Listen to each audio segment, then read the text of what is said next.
very important question is, where is their opportunity? Wait, I want to do an O's Perlman style. I'm going to write something down, and we'll see if I'm right. Go ahead. Let's see. Yeah. All right, do you write it down? Tell me when it's done. All right, it's done. So obviously there's a big opportunity in AI right now. Obviously there's a big opportunity in peptides or like biology with AI, something like that. What I'm about to talk about is... I did not write that down. All right, carry on then.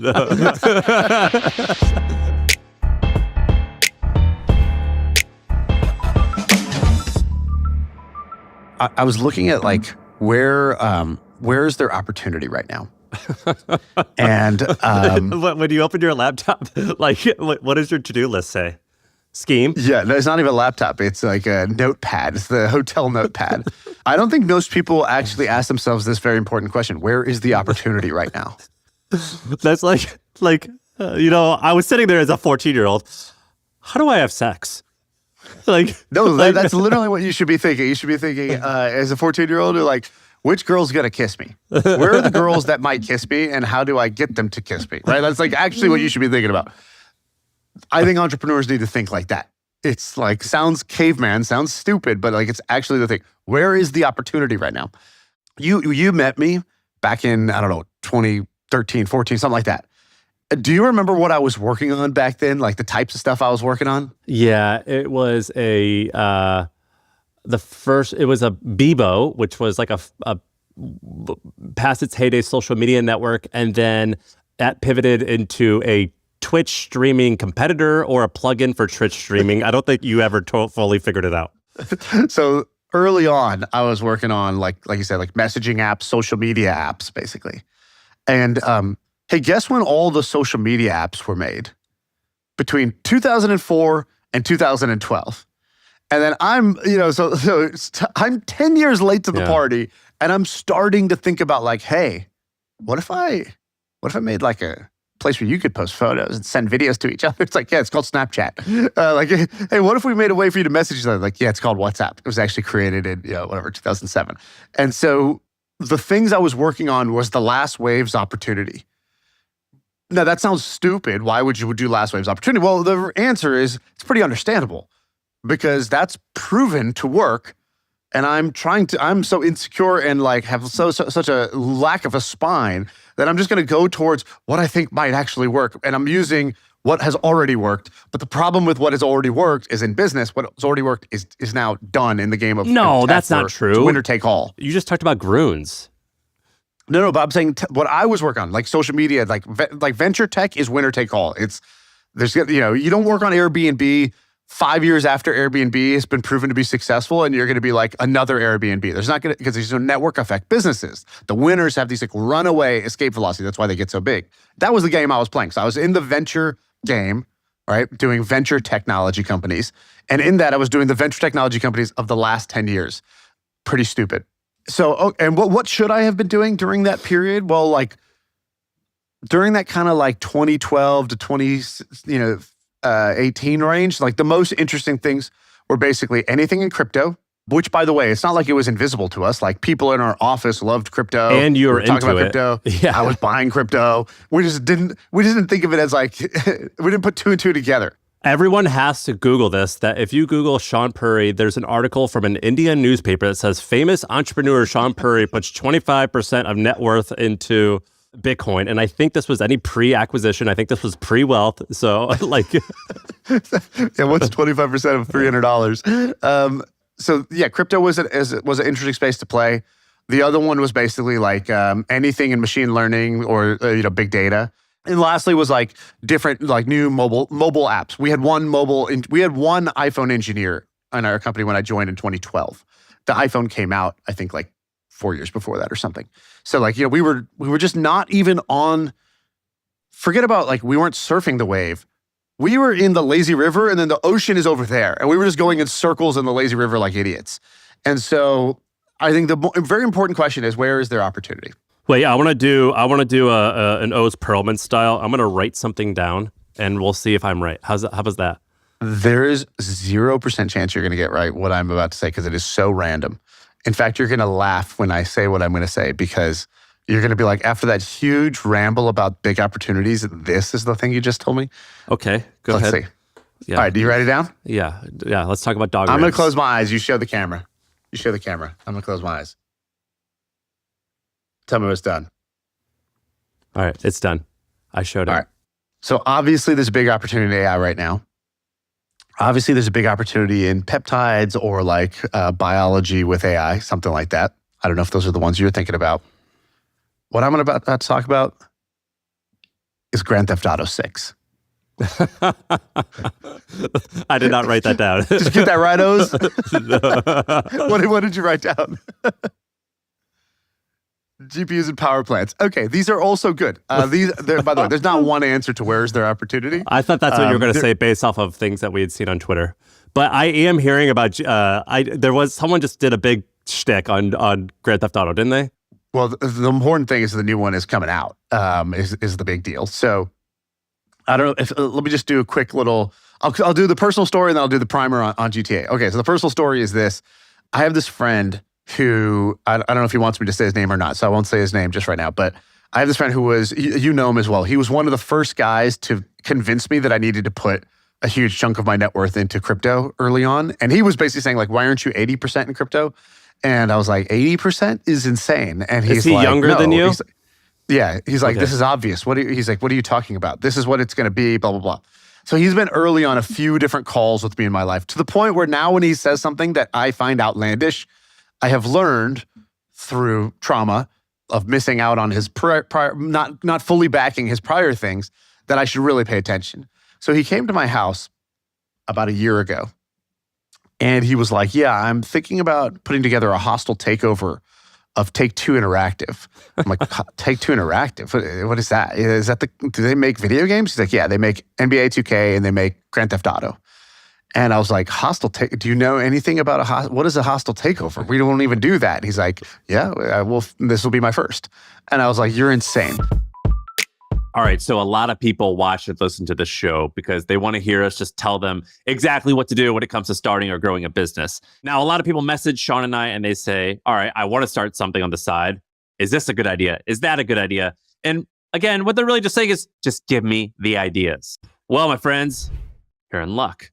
So my old company, The Hustle, they put together 100 different side hustle ideas, and they have appropriately called it the Side Hustle Idea Database. It's a list of 100 pretty good ideas, frankly. I went through them. They're awesome. And it gives you how to start them, how to grow them, things like that. It gives you a little bit of inspiration. So check it out. It's called the Side Hustle Idea Database. It's in the description below. You'll see the link. Click it. Check it out. Let me know in the comments what you think. Dude, I saw the CEO of Take-Two. I've had some interactions with. He is a New York City guy, ripped. Have you seen him? Zelnick, right? Dude, Google him and the word shirtless. Oh my God. No, seriously. This isn't like say I'm being weird. Like, this is his shtick, is that he's... It's not? Are you sure? This is not me being cute. Seriously, people do stories on how ripped he is. He is absolutely ripped. See, this is what I'm saying. This is not like me just like commenting on men's bodies. He's like 60 years old and he's absolutely jacked. He's almost 70. He's almost 7. Okay, yeah, because this article's from 2018. Yeah, you're right. Good luck, Hustle. Take over these. Yeah. My point is, he was telling me, he's like, I think Grand Theft Auto is an incredible asset. And he basically made this case like Warren Buffett describing a business with incredible moats. So he's like, here you have a product that's, the last one, when they released it, it blew away all the analysts' expectations. They did $1 billion in sales in 3 days. It's bigger than any movie ever created. It's bigger than any video game ever created. By the way, the video game industry is 3 times bigger than Hollywood. This is the most defensible product in the world. 10 years later, it's still selling $500 million a year annually. It's not like a thing you buy once. They figured out how to make it a recurring revenue business. And there's no substitution. So there's not a second place thing that you go buy instead of Grand Theft Auto. If it was $90 instead of $80 or $110 instead of $80, it's not like you go buy Pepsi instead of Coke. There is no Pepsi. There's only Coke. And so he gave me this impassioned investment case for why this is such an important asset. So just like some of the numbers, they've sold almost 500 million copies of the game. So, 20 billion in lifetime revenue. it's one of the top grossing entertainment franchises, period. Like all media, Pokemon and Harry Potter and others. It's like at that level. It's in the upper pantheon of all IP ever created. And it's the fastest entertainment product to ever hit $1 billion. 12 years later, still doing $500 million a year. Now, a lot of their revenue comes from GTA Online, so they figured out how to make it a recurring revenue business. The new game, which we've been waiting for 10 plus years, is almost ready. Whenever some of these games, like I like Call of Duty. I don't play any video games except I like doing career mode on Call of Duty because it's like a war movie. Like it's like a movie. Career mode? I didn't even know they have that. That's like the only one I like. Like an infantry, like a lower tier guy or what? You like, it's like James Bond career mode. You remember, like you like hit complete missions, but these things are like movies. And so like I don't even own an Xbox. I buy an Xbox for the game, play the game, and then it sits there for 3 years. I never touch it ever again, and it gets old. And so now when Grand Theft Auto comes GTA out, 6. I'm gonna have to like buy a thing just to play it out for 6 hours, and then I'll never touch it again. So exactly, and it's actually worth it because these are incredible products. I mean, they spent $1 billion just developing the product, like just on the actual development time. So the predictions now are like in year one they'll do like $3 billion of sales. They'll probably do $1 billion of pre-orders before they even launch. Wow. Which is bananas. But there's a whole economy around this, and so I just wanted to bring this up, not because it's the biggest opportunity. Obviously, if you're saying what's the biggest opportunity, go do AI. Gotcha, right? Like if you wanted, what's the biggest opportunity? Great, go into energy, go into biology, go into drug development using AI. Yes, but what's fun to talk about on this podcast is this little economy around GTA 6. By the way, I think we have Mark. Is it Marcus or Mark Pincus, the founder of Zynga? I think we have him coming on soon, and they're owned by Take-Two, so he could give us his take on this. The hostile takeover is that. By the way, the hostile takeover has been shelved now. The stock went up too much, so I don't know if you know how a hostile takeover works, but you have to kind of acquire 5% of the company silently, and then announce your bid, and you really want it when it's like Snapchat right now, when the stock is just going down, and you can rally support that a change needs to be made. Can this guy come up with $1 billion? So he was raising, $300-400 million to do this, but the stock went up, and so then there was no. Once the stock popped, then there was not going to be enough enthusiasm, and the price went up, and the value, the return would go down on the activity. So there's a whole economy around this. So there's people who do content around this. There's people who create mods and tools and data scrapers and guides, and then there's people who sell things in the game. And we don't know exactly how the game's going to work, but the game might work like some of these other video games now, where you can buy and sell in-game items, like outfits or something. Yeah, like skins, guns, outfits, whatever, like the different aspects of the game. And so there's going to be a lot of people who get wealthy off this. There's, for example, in the last wave, when GTA 5 came out, these guys made this thing called No Pixel. So they created their own mod version of the game, and they ended up selling it back to the company after it got really mega popular. It got more popular than the real game on Twitch. So I just think there's going to be a lot of opportunity for if you're in this kind of 13 to 25-year-old range, you're fun employed, basically. There's going to be an interesting chance to have fun, do something that's in your circle of competence, in an area about, and to actually learn business by doing a starter business in this little Grand Theft Auto economy. And I'm saying little, but it's probably, the game is obviously tens of billions, but the economy around it is probably going to be in the hundreds of millions. And it's this weird thing where it's coming, but it's not out yet. And so there's nobody has a head start necessarily in doing this. And so whoever moves fast, whoever builds interesting things, whoever creates interesting content is going to benefit from this. Did you, when you were doing this, you were in the video game world, what were some examples of shockingly large businesses that were accessory businesses for games? So, I'll say for gaming. So there was this company I remember discovering called G Fuel. And I had never heard of G Fuel. Do you know what G Fuel is? No. It's kind of like a energy drink type of deal. They might be a little shady. The product might not be good for you. I'm not saying any of that stuff. As a business, I thought it was very smart what they did. You are saying that. No. It was like Red Bull. Is Red Bull good for you? No, it's not. Red Bull's not good for you. But like Red Bull could be, you can admire Red Bull as a brand and a business. And not be like, one of their energy, I think you should drink this. One of their energy drinks is called Shit Up Collector's Box. So. Yeah, got 3 of them at home. I don't think that's shady. Yeah. I don't see the red flags. What are you talking about? It's like the red flag is wrapped around my eyes. But they did something really smart. They figured out that Twitch streamers were undervalued assets, that people were going for influencers based off of their like following size. And so as like a following size, the Twitch streamers on Twitch, they didn't have huge numbers. But they realized like the depth of trust was insane, because when you watch somebody on Twitch, you're watching them live for 8 hours a day. These gamers had a lot of influence, and the influence was disconnected from their price sheet.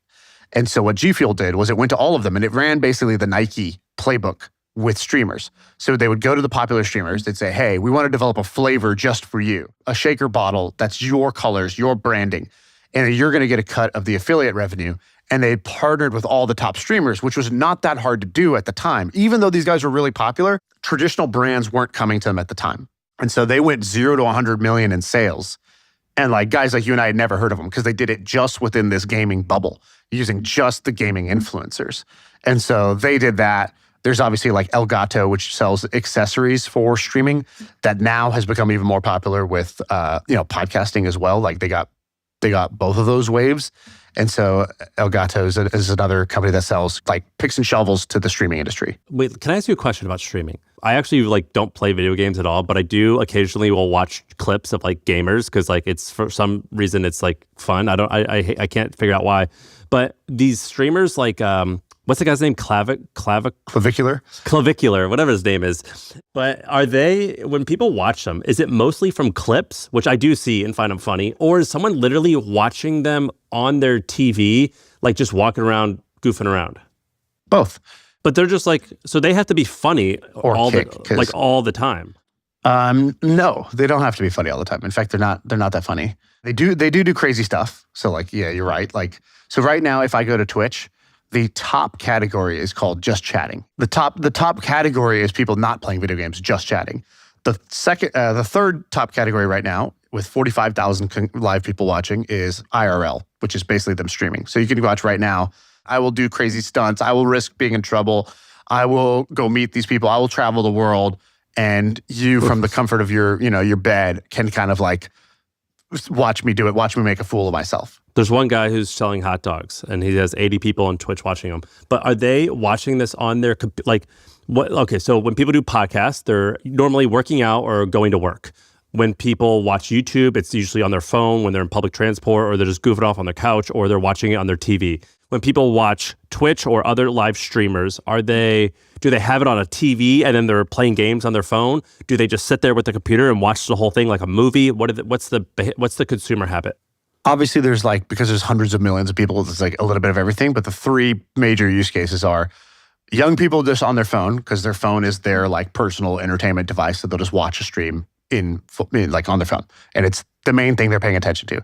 Then there's like second screen, background screen, which is either you put it up on the TV while you're chilling on the couch, yeah, or like what we saw a lot of at Twitch was like second tab. So like I'm a programmer. My main thing is like I'm working like all day, but while I'm doing it, I have like a second monitor, or I just put it in a background tab and I just have the audio going. Yeah, like waiting room noise. My favorite streamer hanging out, and I'm watching. I'll glance over what he's doing, but I don't have to pay full attention to it. So that's like the behavior with this stuff. But it's pretty insane, the level of trust. I was talking to a guy who's 21, 22 years old, and I asked him, I go, back in the day, like, Logan Paul, Jake Paul, they were like popular YouTubers. There was Casey Neistat. There was, Mr. Beast. I was like, not who is the most followers, but who has like the minds and hearts of young people? Like, who do all the young people agree is like the shit? Who do they think is really cool? And so instantly he was like, oh, Speed, definitely Speed.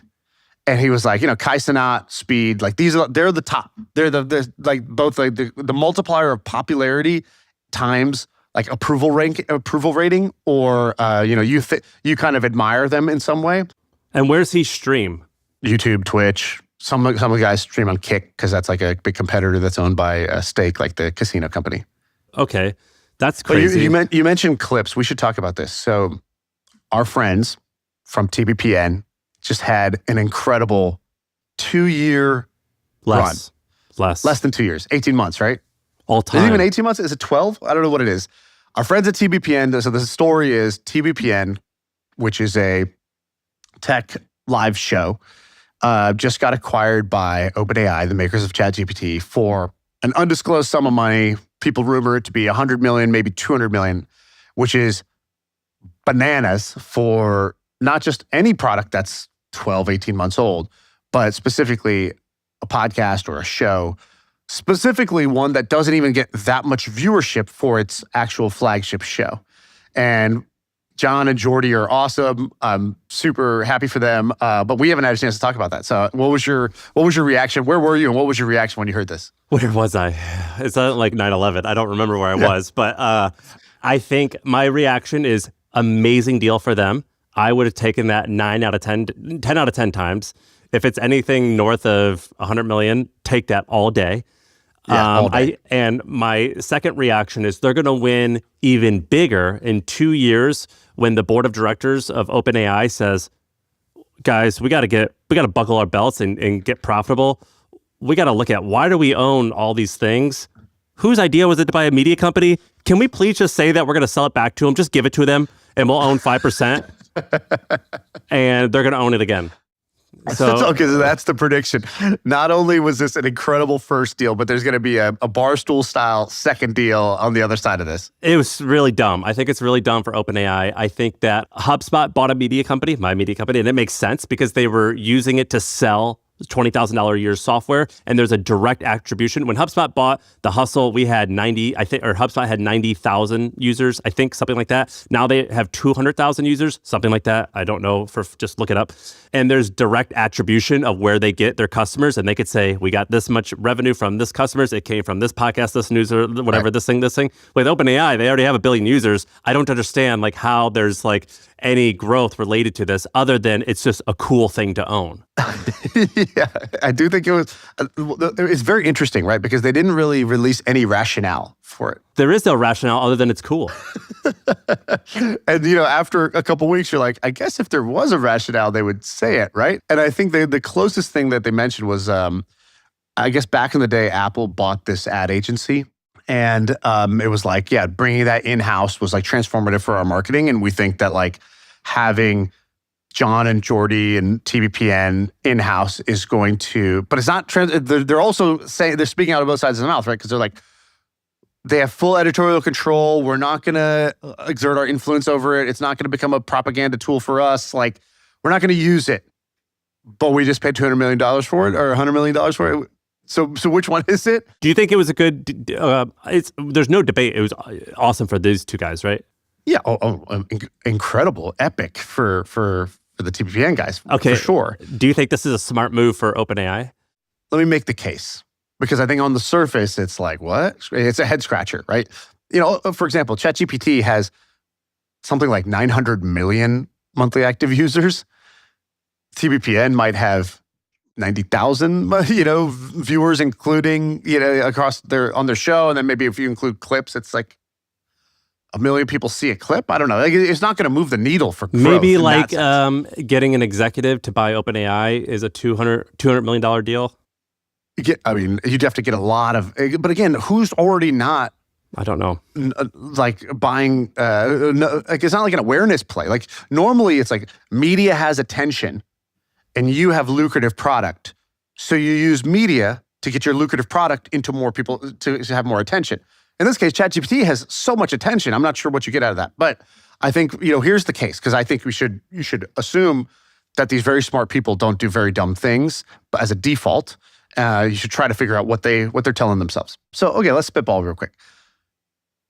Even if it's $100 million, what is that? What is 100 million out of 800 billion? Divided by 800 billion, right? Because that's the percent of the company they gave up, assuming it's a mostly stock deal. But that's not how a disciplined company thinks, I would think. It's not. Well, let's start with this. Because you might say, if I was to give up 0.001% of my stock to a uniquely talented group of guys who understand media and marketing and communication and like the modern media playbook. And just having them in our office and having them be, working on our comms or strategically guiding us. Is that going to make our company 0.01, whatever, right? I don't know the math, 0.01% more valuable? For sure, maybe just one ad campaign, for sure, maybe you could pay for that. Yes. One insight into how we should be doing our comms differently. One insight into how we should be positioning ourselves. Because right now, it's kind of crazy. America hates AI. Like, I don't know if you've seen this. Sam Altman has had 2 assassination attempts. They don't just hate AI. I think they specifically hate him. I think A, yes, hate AI, and B, then he's the face. He's the hateable face of AI for whatever reason. Like somebody drove by his house and threw a Molotov cocktail like a week ago, and then went to the office. And then they drove by and shot like a bullet at his house also. So in like 2 days later. And so but the same guy who threw a Molotov cocktail, they arrested him at the OpenAI office because he was trying to do the same thing there. He was there too. Oh my God, that's insane. So literally, obviously there's a public perception. Obviously there's like a public brand issue here with why is AI so deeply unpopular? Like I've seen some charts where it's like it's more unpopular than Trump. It's like, wow, this is like it's extremely polarizing. For AI. So people don't like AI. They don't like what's going on with that. I'm not sure exactly why. It might be because of fear of job loss, data centers being built in my backyard. It's too powerful. The government's watching us. Like, what is it? Well, it's that, but also like I'm on this weird feed where I think I clicked one of them and I'm getting more. There's so many people who are doing these breakdown videos where they're like, I work so hard. I work 60 hours a week. I don't have my parents to support me. And yet I still barely have enough money every single month to pay rent. I'm so angry that I've been struggling for 8 years. I went to college. I did what I thought I was supposed to do, and yet I'm still struggling. And I feel like I'm always one paycheck away, which is a totally fair sentiment. I 100% get that. So you say, if my baseline state is a deep state of dissatisfaction, like I've already feel like I'm dying without AI, right? And now you're telling me I can't get a job. You're telling me that I'm not going to have a job, and that my energy prices are going to go up, my electricity costs are going to go up because they're building this like megawatt data center. And then I hear that they're raising billions and billions of dollars and individual people are getting paid $100 million to go do this and that. That's what you think is the kind of the main... All after I've spent a decade doing what I thought I was told I had to do. It's okay to get debt to go to this college because it's going to be worth it. Right. I'm going to get a good lawyer or accounting job that pays me enough to just live amazing life in a vicinity of a city that I want to live in. And yet I can't have kids, so I can't afford them. I'm single because a lot of them are single now, and I'm still struggling, even though I'm putting the effort in. Why? Why is this broken? That's the sentiment. And then why the hate of Sam and ChatGPT? Is it just the winner's curse? So you hate the Yankees, you hate Duke because they're winning? Is that why, or is there something else to it? And also, I think people, when they see him talk, one of the big sins that anyone who's a public figure can make is being inauthentic. And being inauthentic is what he screams, because what he screams is, I'm just saying what you want me to, what you want heard. That's one of the reasons why people like Elon, even though he's an asshole, he's very authentic. With Sam, it definitely feels, you are just telling me what I want to hear. That's the perception. Yeah. Which he admits to, by the way. He says, I'm horrible at confrontation, and sometimes I'll just say things that I think you want me to hear. Yeah, but I think he's saying it a slightly different way. I think ChatGPT is an amazing product. I think that what the TBPN guys did, what John and Jordy did, I think is nothing short of incredible. And that's putting aside this exit. If they had never exited, we were saying this before, like I think what they built as just a brand. It's awesome. And the fun they had, the brand they built, the way they captured people's minds, and I would say like the way they broke the right rules. Like what's that phrase where it's like, amateurs don't know the rules, pros know the rules, and the masters know when to break the rules. If you look at a couple of the things they did, it's kind of incredible. So first, they changed the playbook for the podcast. It was like, nobody's watching the show. We don't care. We produced the show, and the functionality of the show was to produce clips. So what everybody else was doing in the industry was, let's post clips to promote. And the clip's job is to promote the real show, the long form show. And I think they inverted that. They didn't say this. I'm putting words in their mouth, but let me speculate for a second. I believe what they found was that it's not that the clips are there to promote the live show. It's that the live show is there to produce the clips. And the clips is the product.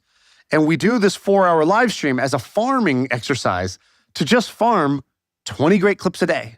And if we do 20 great clips a day and we're on your feed where you're already browsing and where you're hanging out and we give you 10 seconds, 15 seconds, 30 seconds, 40 seconds of entertainment, of insight, of a great soundbite, well, that we've done our job. That's the show. The show is this distributed thing, not one central long form thing, right? Like the way we and most podcasters think of our show is what we do is like the podcast. Listening to the hour-long thing is the thing. And we're going to use social media to hopefully draw you into the main thing. They did it the exact opposite way. They're like, we'll sit here for 4 hours and talk. The product is the clip. That's the end product that we're actually trying to create. So I think that was great. I think going all in on Twitter was smart and interesting when nobody else was doing that. I agree. I think, hey, for the record, I made a prediction 3 years ago. Do you remember the prediction? Yeah, you were like, every social media platform has like their star creator, somebody who was born on the platform becomes super famous and super, successful and wealthy from the platform. Instagram had it, YouTube had it, Vine had it, all the platform. And you were like, Twitter, who is that on Twitter? And we were like, kind of couldn't think of who's that person, that Twitter star.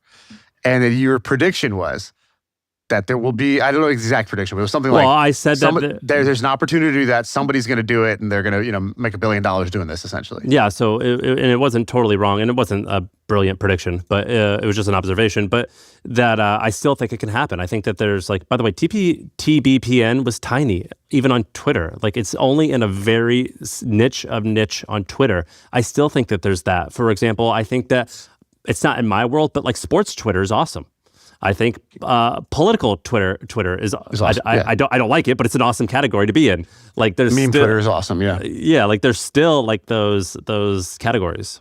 Can I give you 2 lock-in stories that I think anybody can take? Because, we like to nerd out about media, but most people don't care about media. Yeah. Can I just tell you 2 John stories? So I don't know Jordy as well as I know John. So I was in a mastermind group. I created a little mastermind group for media, like guys like me who are like content creators.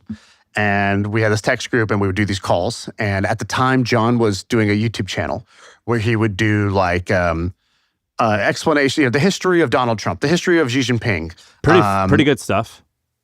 High quality. And it was actually getting like a lot of views. Like his videos could get like 1 million views or 200,000 views, 2 million views. So he was like doing well too. He was like successful at it. We had him on MFM during that point. But he wasn't married to it. It wasn't like, this is my thing, I'm going to do this forever. He was exploring. And so I was kind of helping him and talking through like, what are you thinking about? He was like, I'm thinking about this and this and this. And he tried several experiments before he landed on TBPN. So the first thing was massive credit for walking away from the metrics. So like, how many subscribers does he have on YouTube? 450,000, and his last video did nearly 1 million views. And it was, people still don't it was about Visa. So a pretty nerdy topic, but he did a good job. But that's like a high quality audience. This is, I would say, imagine financially, I'm sure this could have been a huge success, and he had 500,000 subscribers. That's a lot. So he had 500,000 subscribers. He was doing videos that were getting 1 million views, but it wasn't what he wanted as a creator. As like the artist in him was not like, this is it. This is the thing I want to do for the next 10 years. And he walked away. And I just want to point that out because walking away from that, and then not just walking away from that and trying to build back up to that, but like when you're doing TBPN and you're going live every morning and you don't get to go on vacation because you got to be live every morning and you're dressing up in your suit, you're showing up at the studio, you're preparing, you're doing 16 interviews in a row, you're then going and you're cutting the clips, you're preparing for the next day. And you look at that number on your live stream and you've got 3,000 people watch today. Do you know how hard that is mentally as a creator who was just seeing that same number on YouTube be 1 million? Did he say anything about that? To now see 2,000 and show up with enthusiasm the next day. I didn't bring it up like this with him, but like, I can tell you why. Because when you're doing the thing that you actually enjoy doing, you'll sustain even in the face of bad results, right? It's like for him, I think talking to Jordy is fun as hell. Talking about venture tech was more fun than talking about like the history of Xi Jinping. I think he's like more in the scene of like true tech. And I think having the creative freedom to like build the brand and the show the way they wanted, I think was fun for him. And so like, I think the fun sustained him when the numbers would have been discouraging to the average person. That's the first part of like massive credit. Because as a creator, I know how hard that is. I know how hard it is to go, like Naval has talked about this, that the true masters are people who can go back down the mountain and start again and take a new path. Because going back down the mountain once you've climbed up once is like, you know how exhausting it is. You actually know what goes into it.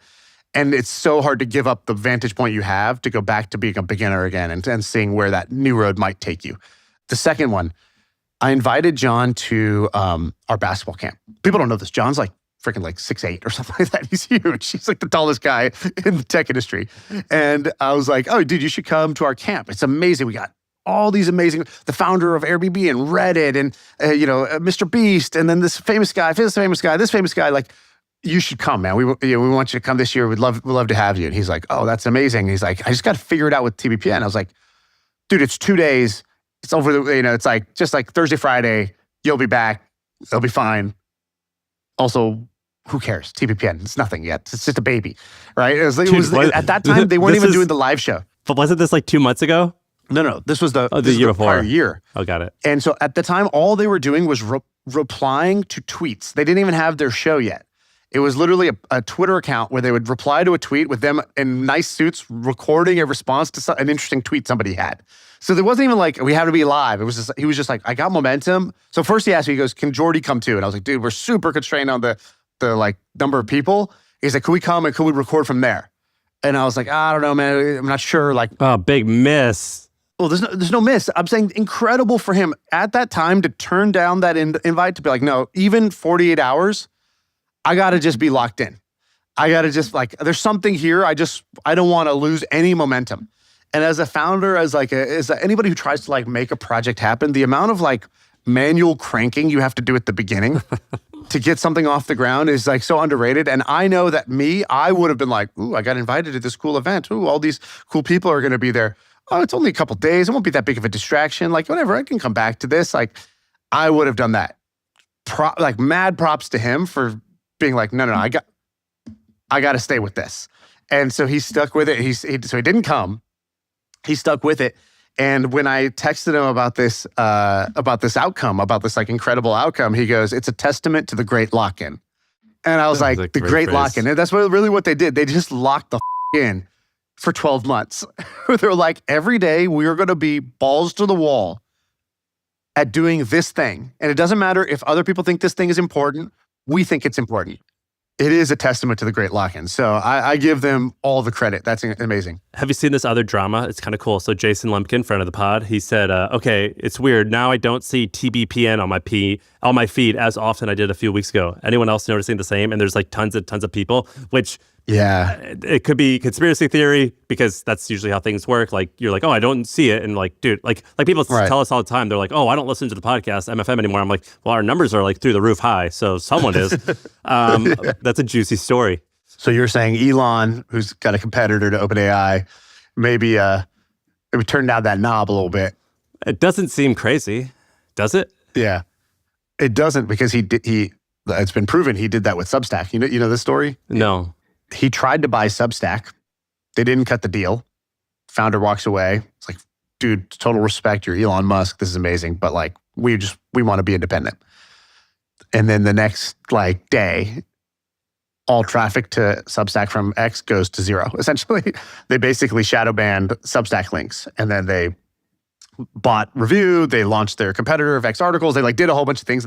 So it is not beyond Mr. Free Speech, Elon Musk to put his, what do they say? Put his finger on the scale, put his thumb on the scales to tilt, to be competitive with other products. So I would not be surprised if the TBPN visibility going away is not a conspiracy theory and in fact is a fact. I wouldn't be surprised. Is what I would put it. I think in 2 weeks. So right now, Elon and Sam Altman, they're in a lawsuit, and I believe it goes to. I don't want to sound. I'm an idiot. Just so you guys know.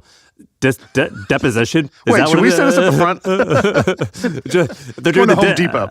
Like, I don't even know. I don't know how courts work, but like, is it the deposition? Is that the thing where they get the best clips from when they're in like a small room and they're going to ask him like, what size is his penis? Like, can you describe his penis? And like, it's like going to be insulting. That's like what the best videos online are about. But anyway, they're doing something that's something is happening, and it starts next week. But I think I think that starts in 2 weeks, though. Yeah, it's amazing. It's amazing how I have some friends that are basically like, they get sued, and then they won't. They're like, we have to settle this because we just don't want to go to discovery. We don't want discovery. Because Discovery is like unearths a lot of stuff, and so like one of my absolute favorite accounts is Internal Tech Emails. Yeah, you follow this on Twitter? Yeah. It's like one of the best accounts, and it basically just nicely formatted. It goes and digs through all of the discovery that happens in these like antitrust cases, and then you see, Mark Zuckerberg texting his, CFO about buying Instagram versus Snapchat and how much they should offer, and what if he says this, and then let's try this instead. And you could basically piece these together and see the internal thinking and conversations, the stuff that's never public. This is the real stuff that goes into the strategy behind a lot of these companies. My sister's a corporate attorney, and she's represented a lot of the guys that you just mentioned. And she always tells me, don't text or write stuff because it's going to get discovered. And so one of my jokes is her and my wife and I are all in a group chat. I love to say the most offensive things that I'll say hello to the person doing the discovery. Sir, it was humor. Like, this is the top pinned tweet right now on Internal Tech Emails. It's from Elon Musk. Subject, honest thoughts. And this is his email to Sam Altman. Guys, I've had enough. This is the final straw. Either go do something on your own or continue with OpenAI as a nonprofit. I will no longer fund OpenAI until you have made a final commitment to stay, or I'm just being a fool who's essentially providing free funding for you to create a startup. Discussions are over, right? Or the next one, Zuckerberg texting Elon Musk. Hey, quick heads up. We sent a letter to the California Attorney General supporting your lawsuit against OpenAI. Someone, not us, leaked the letter. It'll be public in the next hour. Wanted to make sure you heard this from me. Elon. Okay. Zuck, I have an idea to run by you. Not urgent, but let me know if there's a good time to call in the next few days. These are my Epstein emails. This is what I love to read in my spare time. All right, I have a story that I think is going to be right up your alley. You're writing a book on this topic. So have you heard of William Randolph Hearst? Do you know who that is? I've heard of like the Hearst family. I feel like I've heard that. Yeah, let me give you a little bit of background on this because I went into reading about the story because I wanted to learn about how to build a company that can last 200 years, which he has almost done. But you're going to like it on how to manage creatives. That's like a big learning that I've had from this. So check this out. So William Randolph Hearst, I think he was born in something like 1860. I forget the exact year, but around there. The reason I liked him at first was his father was a Missouri miner. He kind of moved out to San Francisco, where you live, where I used to live, to kind of make it big in the mining industry. And he had like a boom or bust type of career where he found a little bit of gold when he was like 40 and became quite wealthy, lost all the money. And then when he was 60, became the richest man in America. So he basically like married this amazing young woman named Phoebe, got her pregnant, and basically only saw her like once a year plus the kid. But she like was out in the mines up in like Yosemite Valley, like mining, and like his kid and family, his wife, was down in San Francisco just kind of living their life. And the kid's name was William Randolph Hearst. And there's this amazing book called The Chief that I've been reading about it. Have you ever seen them, or have you ever heard of the movie Citizen Kane? It's regarded as one of the best movies of all time, and the main character in the movie is based off of William Randolph Hearst. William Randolph Hearst was a larger-than-life character. So he went to Harvard and like kind of took over the clubs system. You know what that is? Like basically, it was sort of like frats. Like the Skull and Bones? Yeah, like times 10. It was like frats times 10. It was like where all the cool kids would go to, but they like had a ranking system. They even would rank like the best clubs. And he was like a very natural leader, and also he was very rich. His parents gave him like a lavish allowance, and he just like spent and spent, but generally seemed like a good guy and was very well liked. And so he convinces his father, Dad, I graduated college. I need something to do. Can we please buy the San Francisco Examiner, which at the time was one of the, I think it was an important newspaper in San Francisco, but I don't think it was the biggest, but it was kind of like important and mismanaged. And he was like, let me buy it. Let me do this. So his dad's like, all right, dude, fine. And his dad was actually on board with this because his dad wanted to run for office. And he was like, William, run the newspaper, help get it popular, and then just like promote me. And William did it, and it worked. His dad became a senator of California, and it worked. It was very effective. But William Randolph Hearst, he realized that he loved newspapers. He loved them like crazy. And so he builds up the Examiner a little bit. And what he did was sort of what modern journalism and media is today. Have you heard of this phrase called yellow journalism? No. Sounds like an insult. It's not. Well, it sounds racist, which is what I heard. It's not racist. So basically, up until like the early 1900s, newspapers were boring.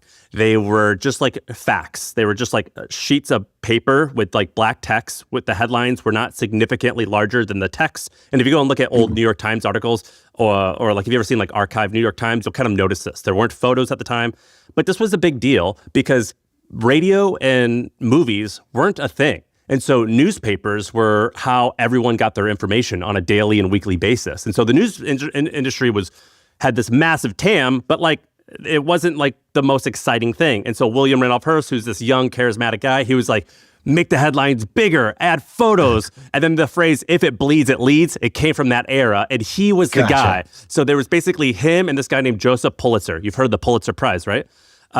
Joseph Pulitzer, another St. Louis guy, he started the St. Louis Post-Dispatch and then eventually bought other newspapers because newspapers were kind of like software companies, except local software companies. You start one in one market, then you go start one in another market, and another market, and another market, and they're subscription-based, and people will stay for decades. So it's a very good business, and it's like a land and expand type of business model. Well, anyway, it was Joseph Pulitzer, who's like the man, and then this up-and-coming young Hearst, who's funded by his dad. They go back and forth for years and years, and one of the ways they go back and forth is through this thing called yellow journalism. Basically, the idea was they put cartoons in their newspapers, and one day Hearst made the cartoon like a yellow guy, like he wore like a yellow shirt and the yellow background, and he had these huge headlines. Like, for example, one time a U.S. Navy ship was bombed, and we weren't even sure if it was the Spanish who did it, but he was like, the Spanish were the ones who bombed this thing. And that is one of the reasons why the Spanish-American War started, was because Hearst riled up all these people using this. And so the yellow thing means, it says, a style of reporting that prioritizes eye-catching headlines, scandals, emotional narratives over factual news to boost circulation. It started, like you said, Spanish-American War with Pulitzer and Hearst. Yeah, so kind of interesting stuff, right? Now, he was a crazy man, Hearst. He was sober, he didn't party, but he loved women, and he loved spending. So at the peak of his the Hearst media empire, at this point, like decades down the line of doing it, he owned so many different newspapers that something like 20% of America got their news from Hearst. He was spending the equivalent of $20 million every single month just to live. And a handful of time What? Yeah.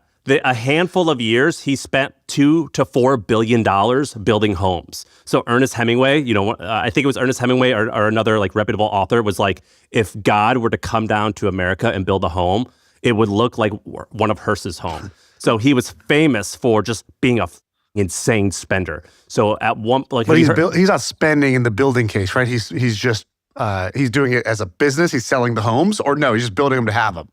To have him. So his empire, he was amazing at building companies, and he was amazing at spending all of the money. He was famous for telling his accountants, just find out where the money is from. And he was also famous for collecting, and which is what I'm going to talk about. He used to collect journalists. That was one of his skill set. He would find talented people. The thing is he collected everything. So he collected homes. He would collect rare coins. He collected cars. He collected exotic animals. He collected everything. Have you heard of the Hearst Castle? No. The Hearst Castle, Google Hearst Castle. So it was a 40,000 acre estate in middle of California, not quite middle, but a little bit outside of LA, on the water of the ocean. And he had this thing called Hearst Castle, and he had zebras and camels and polar bears. He had a zoo there. This was his personal home.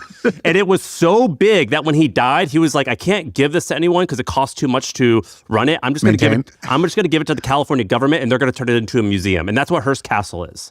But okay, these numbers you're saying are kind of crazy. So you said 20 million a month, 2 to 4 billion annually of spending. The best way to describe this is imagine this. Imagine the those numbers don't even work. 20 million a month is 240 million a year. But then you said 2 billion. Give me Explain these numbers because these sound what I said crazy was he was quoted as saying on average he spends X amount a month, which is the equivalent of 20 million a month. But there was occasional years where it was up to 2 to 4 billion when he had huge projects like the Hearst and then Castle. the money all came from the paper empire, or The from money all something else? came from the paper empire. So he used the company like his piggy bank, which wasn't wrong because he owned 100% of the business. So he's able to do that. The problem is, imagine this. So at the time, he was actually grew to be one of the top 10 richest men in the world, which let's say it's Jeff Bezos. Imagine the government saying, Jeff, you owe a lot of people a lot of money. We have to put Amazon under receivership. So like the bank is going to like run it for a couple of years, or you could still run it, but like we have to like step in here and everyone's got to get paid. And that happened multiple times. So imagine one of the largest companies in the world, when Hearst is in his 60s and 70 years old, for multiple times, for 2 to 3 years in a row, the government would step in and being like, dude, you got to pay these people. So like, we got to put you on an allowance, because that's how big of a fish he was. And that happened multiple times. I'm looking at all these. I got 7 tabs open right now because I got to see what this guy's doing. Google Hearst Mansion, Santa Monica. This is just like, the photo is just going to be insane. So it's no longer there, but he literally had a mansion. It's hard to even fathom, but literally on the sand, to where you walk out the front door and your feet are in the water. I mean, it looks like a resort hotel first, because it's like on a beach, and it's as big as a hotel. So he had dozens of these homes. But not only that, he had the most expensive art collection on earth. He had the best car collection on earth. He had everything. He loved collecting people. Okay, so let's review. What do we love? High charisma at a young age, leader of men, took over the Harvard social scene. We like that. The second thing you like is land and expand, newspaper, monopoly.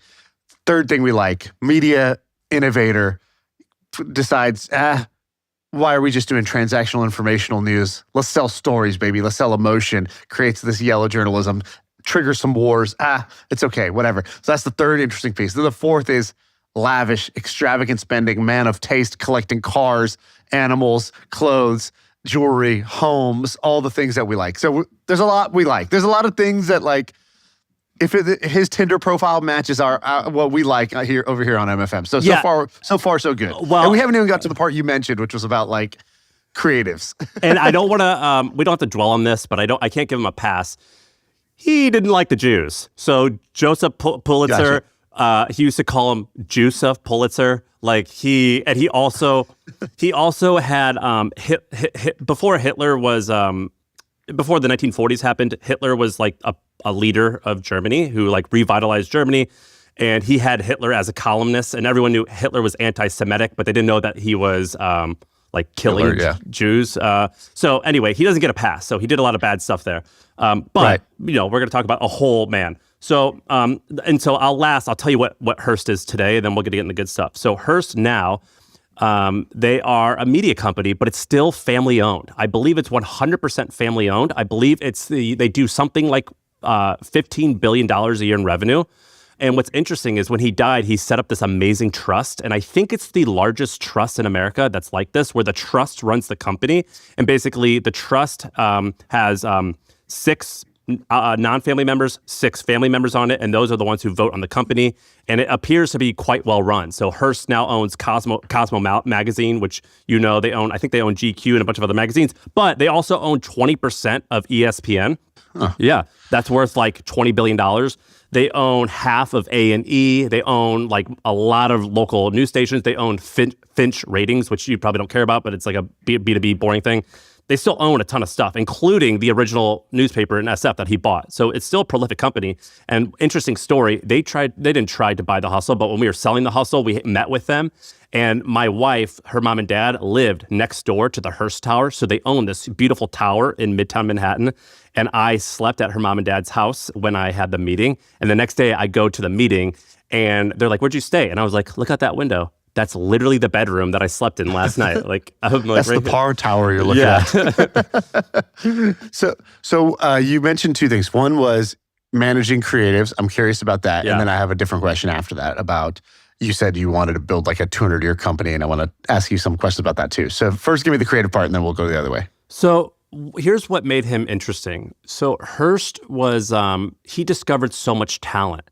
He was famous for hiring the best people. And at one point, there was even in like a congressional hearing of like, is there like a monopoly for creative talent? Like, is that like a thing? And so like people actually like questioned if that was a thing because he was famous for hiring the best people. And a couple of people who you'll recognize are Mark Twain. So he was very early in being one of Mark Twain's first employers or first like promoters. Jack London, famous writer, and a bunch of like these really great people. And there's a whole bunch of others that aren't particularly relevant to everyone now, but they were relevant then.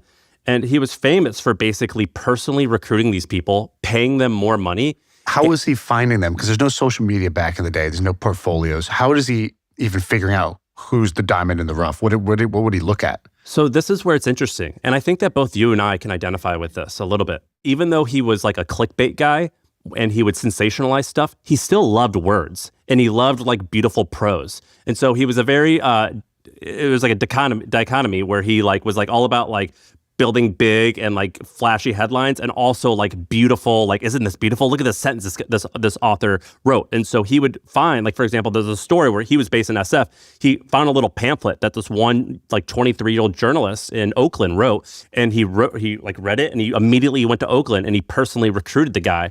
And what he was famous for was personally showing up. So at the time, imagine, I think Phoebe Gates is like in the news now for being a startup founder. Right. Imagine Phoebe Gates knocking on Sean's door like 1 year or 6 months into MFM and being like, because she read my blog, you know? Yeah, it's like, and her saying like, you got it. You got what it takes. Right. And he did that. He was famous for that. He would personally find these people. So he actually cared about that. And two, he paid really well. He was famous for he's like, my philosophy, which I think is a good takeaway. We see this time and time again. We're seeing this with Facebook superintelligence. And that's to a way bigger extreme of like getting the best people under one roof, even if it means that your profits are going to be really tiny or break even or at a loss. It normally tends to work out. And that's what he did. And so his newsroom was famous amongst the guys who loved actual news as being the best talent. And he let them do what they want. Additionally, what he was really good at is he would take cover for them. So for example, let's just say that or for you and I, right? We work with HubSpot on this. There's been multiple times where we maybe have done something a little bit controversial. And if HubSpot were to be like, dude, I don't like what you said, but I got your back. It's cool for you to say whatever you want. Or imagine Howard Stern in Sirius Radio and Howard Stern saying something crazy. That's what he did all the time. So there'd be times where they would say something shitty about the sitting president, and Hearst would be like, "It's cool, dude. You're safe to say that. I got you." And so he got right. He did that all the time. So he was he got loyalty that way. And yeah, that's kind of what I wanted to talk to you about, because I know you're writing a book on creativity. And so I'm the reason I'm interested in Hearst was because of the legacy thing, but also managing creatives, because I'm managing creatives now at my company, and I have set these hard deadlines and these rewards for them. And when I'm learning about managing a creative team, that's the exact opposite of what I should be doing. And so that's why I was learning about Randall Hearst. So my rant a little bit on him is done. Well, I think collecting talent, I think managing creatives is different than collecting talent. I think collecting talent is actually the more important part of the equation, and the part that I think everybody wants to do. Let me ask you, you started this by saying, I'm interested in these multi-100-year kind of companies because I want to make Hampton that. What did you take away from that side of it? Well, I think that when I tend to care about things, I care about a ton, and also I care about it not at all. So do you say also or either or? Also. So it's I care about it. I really want it to happen. I love it. But if it doesn't happen, I'm nah, Right. By the way, that's the perfect disposition for an entrepreneur. Yeah. So it's a deep desire for the outcome, and then a complete detachment from the outcome as well. Yeah. So that's that's sometimes hard for me to explain to people, but that's how I feel, where I'm I want this so bad. And then if it rains that day, I'm I was looking forward to play baseball, but video games are fun. You know what I mean? Right. It doesn't matter. But anyway, I'm interested in it just because I think it's fun to surround myself with people. And I think having a company is a great way to decide who I spend my days with. And B, I do want my family to be proud of me. And I would love to have something that I can bring them into the fold and we have an excuse to work together. So for example, Hearst Jr. was an entrepreneur. His father was an entrepreneur. There was some bonding that they had where it's like, even if they weren't in the same company, they were still in the same family and they each had overlapping companies. There was like this really cool relationship that they had that I think is great. So that's one of the reasons why I'm interested in it. I've told my kids that we're going to work together, but in the reverse. So I think most people who, build business and become successful, they want to, they want their kids to inherit the business, to take over the business. That's I would say, default. That's not my plan. Other people want to leave money and be like, you start your own thing, but this will enable you to chase your dreams. That's also not what I'm going to do. I'm more of a believer in the Warren Buffett Warren Buffett philosophy, which is you give your kids enough to do anything, but not enough to do everything. Not enough to do nothing. Sorry. So that I believe in. But what I've been telling them, because for my son and daughter who are old enough to kind of understand, I'm like, yeah, you guys can go do whatever you want. You can make movies. You can build things. You can do whatever you want to do. It'd be cool if you guys work together, but whatever, we'll see. But I was like, I'm going to work for you. I was like, when I retire, my goal, I'm going to work on whatever I'll be your intern, basically. And they're like, but you're going to have to pay me. And I'm like, okay, I guess I'll pay you then. I will pay you. How much you want to pay? They're like, you have to pay me $10 bucks, which is what they call money. And I'm like, all right, I'll pay you $10 bucks, but I'm going to come work for you. And I think this is actually a better plan than being like, I will have this empire and you will someday run this empire, Simba. Oh, but I'm open. I'm open to that as well. Whatever. Just as long as we can be together. Right? Yeah, exactly. Exactly. And I figured the best way to be together is for me to be their voluntary, intern of whatever they're trying to do in life is going to end up being better for me. So that's I just wanted to throw that out there as an alternate view to the traditional path. I just wanted to ask you one question because you're learning about all this creativity stuff. But Sean's writing a book on the creative process. That's cool. But tell me about managing creative people. Are there any tips on that? Well, most of what I've been studying is the individual. So how do you reach your max potential of being able to make dope shit? So anybody in any endeavor, doesn't actually matter what endeavor you're in. We think of artist as whatever, painter, musician, whatever. And obviously that's true. That's 100% of their value and sort of output is going to be based on their creative work. But even if you're a CEO or an entrepreneur, you're creating a company, you're creating products. Honestly, even if you're a dentist and you have a dental practice, you're gonna be undifferentiated or you're gonna be differentiated. It's the game of stand out. And so, do you care about standing out? Do you care about doing something that is beyond normal? And if you do, you probably want to untap as much of your potential as you can. So I've been first studying how do you get yourself to do it, which is I would say 80% of the battle. Then the second is group dynamics. So how does a creative team work to make this work, which is kind of like when Pixar makes movies and they have the brain trust and the directors all have to learn how to actually give feedback to each other. And how do you show somebody something at a raw stage? And how do you bring it up and how do they interact with you so that 1 + 1 = 3, so that the product gets better versus your ego getting bruised or them taking in a different direction or you feeling shut down or something like that from raw early work, which is usually not great. I haven't even worried about the other side, which is kind of what you're talking about, which is how do you hire and manage that talent? Because that's not been the focus for what I'm looking at. So I don't have a lot to share there. I actually think there is an interesting, just props to you. I feel like with The Hustle, you spotted a couple of people, right? A lot of people now have seen Steph Smith on our podcast a bunch, or Trung has become a famous person on Twitter. And you found these people as diamonds in the rough. You brought them in, you empowered them. You're forgetting one of the more popular ones. Who am I forgetting? You. Bro, I came to you. Ready baked. That was a DoorDash delivery on your doorstep. Someone has to open the door. Yeah, sure. Fair enough. Okay, you can have that. Well, we'll give you that one if it helps you. But I think you've done a good job of that, identifying what is A+ talent. And I would say the biggest thing when you said that stood out to me when you were talking was you talked about paying people more.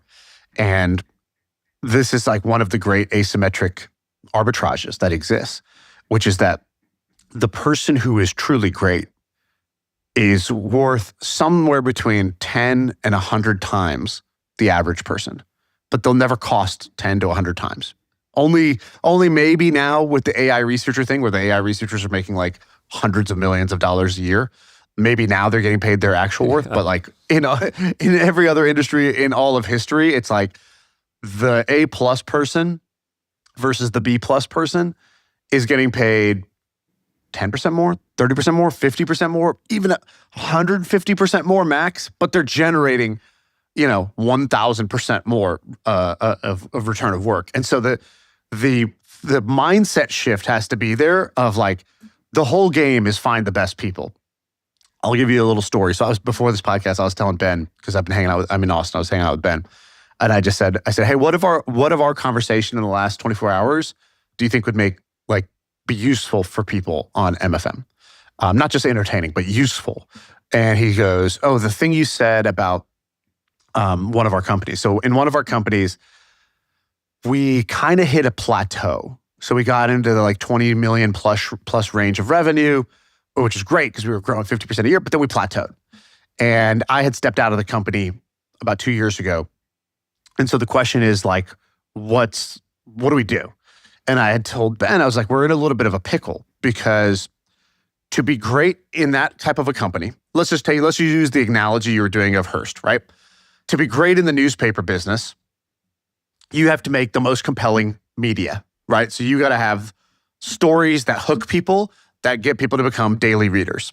If you don't do that, it's pretty hard. Like, what are you doing? That's the main thing. And so identify the main thing. And then either the person who's doing it has to be like the world-class figure it outer of that. So it's like, you were this with The Hustle, I feel, initially, which was with The Hustle. Like, I remember you wrote this writing style guide. And you're like, this is how we write. This is what we write about. This is what's a good story versus a story we don't do that other people might think is good, but we don't think it's good. This is what a good headline looks like. This is what a bad headline looks like. And you were the figure outer of the main thing that you needed to get right in order for that business to work. In, let's say, e-commerce, like I don't know if you saw Grüns just sold the gummies company or whatever, and they sold for $1 billion. And what was it like? It's like they just picked the right category with the right model. Obviously, a bunch of things have to go right when you get a $1 billion exit in 3 years. So I'm not going to say you isolate it to one thing. But what were the main variables? The main variables were yes, they were in a great category, like supplements are a great category. And then secondly, they were in they were on trend with greens, basically. So you have athletic greens, but then you had greens as gummies. And yeah, the product as a gummy is good and differentiated. But look, a lot of people were basically saying the genius of Grüns was that they turned athletic greens into a gummy. And guess what? A lot of people can do that, would do that. If that's all it took, they would be copied like that. It would be trivial for somebody else to create a gummy, a product equivalent of their product. The thing that was really hard to copy was their marketing excellence. And basically the dirty secret of all e-commerce and D2C businesses is that they are world-class at just marketing funnels. It's they're world-class at the Facebook, TikTok, Google ad game, going to a landing page, getting you to buy a thing, and then emailing you incessantly and texting you nonstop until you buy again. They were good at that? They're not just good, they're world-class at that. And so anyways, back to kind of the useful lesson. The useful lesson is figure out what the main thing you're going to have to get right. That's going to be 70% of the battle. And then either the founder has to be so world-class at it that they're going to do all the hard figuring out, and then they're going to delegate to anybody else to do the work, but they're going to do the figuring out at each step. So for example, people don't know this, but at The Hustle, when you started, you started with the event, and then you had to figure out what was the main thing for the event? It was get speakers that I can use to sell the tickets. And you were just constantly playing this game of can I get a badass speaker? And then can I tell the world that this speaker is going to be here and that they have to come and buy this ticket to this event? And then before you started the newsletter, you were blogging. And it was we have to have these articles that go viral. And being great at going viral is going to be the thing that is either going to make this company successful or not successful, right? And then you had to figure out that when you switch the newsletter, it was a different thing. But let's just take the going viral part. You got to be world-class at that, or you're going to have to learn how to recruit world-class people at doing that thing. There's only two ways to win. You are the world-class person doing the figuring out, or you're a world-class recruiter to get the people who are going to do the figuring out. There's really only two things to be great at with that. And so in terms of your question about Hearst or what stands out to me is it sounds like he was a world-class recruiter of the great people. And we often hear about companies that are the opposite, where it's just, the person is the genius, the product genius or whatever. But like you go look at Apple or any of the great companies that do things over time, or like I just read the Elon biography, same thing. Like, yeah, he's spectacularly smart, no doubt. But it's the legions of really world-class people that he's able to recruit, bring in, that are actually going to be able to, develop the breakthroughs. That's the other skill. So what we just did is an example of a podcast alley-oop. So I did a good job dribbling down the court and just lobbing the ball up in the air, and you just slam dunked that shit and brought it home. That was a very good job. All right, is this it? Is that the pod? Dude, I had a midlife crisis yesterday. I'm staying at this like nice hotel, and we were at the pool, and there was a girl there who was just her friend. It was her and her friend, and she just was like clearly taking like Instagram like influencer pics. It's like pretending she's having a good time. She wasn't having a good time, but she's like pretending. She's like posing as if like a really fun thing was happening, and her friend was like getting the right shot, and then they would like quickly like drop the drink, and then be like, okay, all right, next we need to, okay, come over here, make it look like I'm doing this. And that was happening right next to me. And I was laughing at her, mocking her, and judging her. And then I was like, I guess it's not so different what I do, as I like my vlogger is like right over there for my YouTube channel. I guess it's not that different what I'm doing. I just posted a video on my new YouTube channel of me like working out. It's not that different, I guess. Dude, the worst is now that I am an Instagram superstar is when I'm walking on the street and I'm talking to the camera. Yeah, what is the worst part of now being an Instagram superstar? Is walking on the street and talking to a camera. And then the worst part is the people, if I'm around the same person and they hear me do a second take, and so they know for a fact that I'm not on a FaceTime, that is the worst part. And they know for a fact that I'm not good enough to do it in one take. Oh my God, that's the worst part. And they know for a fact that I'm self-conscious about it and felt like what I said was a little bit wrong, and I'm insecure and I wanted to do it better. And try again. Like, honest question, is the loss of self-respect worth the gain of influence and money? Yeah. All right, carry on then. Yeah. What are you talking about? Keep doing it then. See you later. Is that the stupidest question ever? That's it. That's the pod.